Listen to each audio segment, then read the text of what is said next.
Assalamualaikum dan salam sejahtera. Saya Masyikawi bin Andak, Nometrik 283770.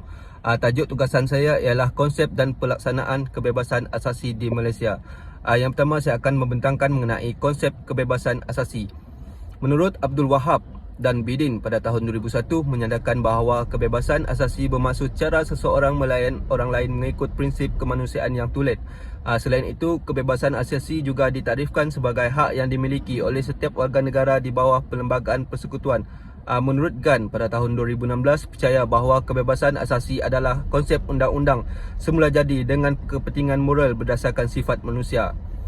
Seterusnya saya akan membentangkan mengenai teori kebebasan asasi yang mempunyai 3 ciri, iaitu teori moral. Teori moral merupakan hasil pemikiran jangka panjang, adaptasi dan evolusi. Kebebasan manusia adalah kehendak moral sosial yang membentuk harkat dan martabat manusia. Seterusnya ialah teori keadilan sosial. Teori keadilan sosial merupakan sebuah konsep abstrak yang sulit didefinisikan secara tepat. Menurut Muhammad Zarifi dan Zabidi Taqwa pada tahun 2009, keadilan sosial merupakan komponen penting dalam mencapai model pemerintahan kerajaan yang adil dan terpercaya.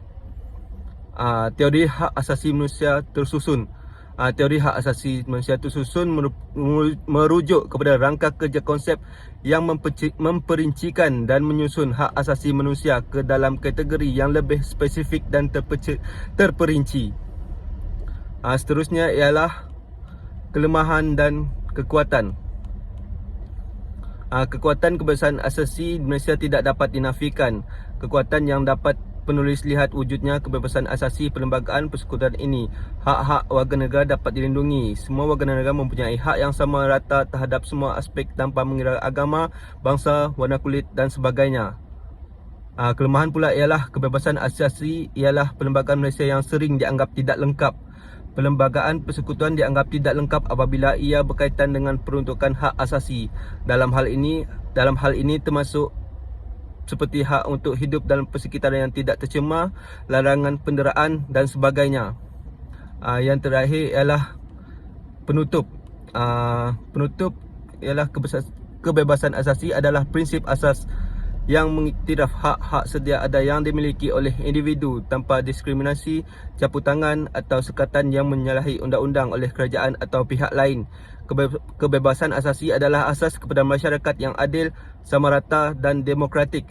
Kebebasan asasi adalah prinsip moral dan undang-undang penting yang terus menjadi tumpuan dalam masyarakat dan politik global. Ia mengingatkan kita tentang kepentingan menghormati dan melindungi hak individu untuk mewujudkan masyarakat yang lebih baik untuk semua orang. Sekian, terima kasih.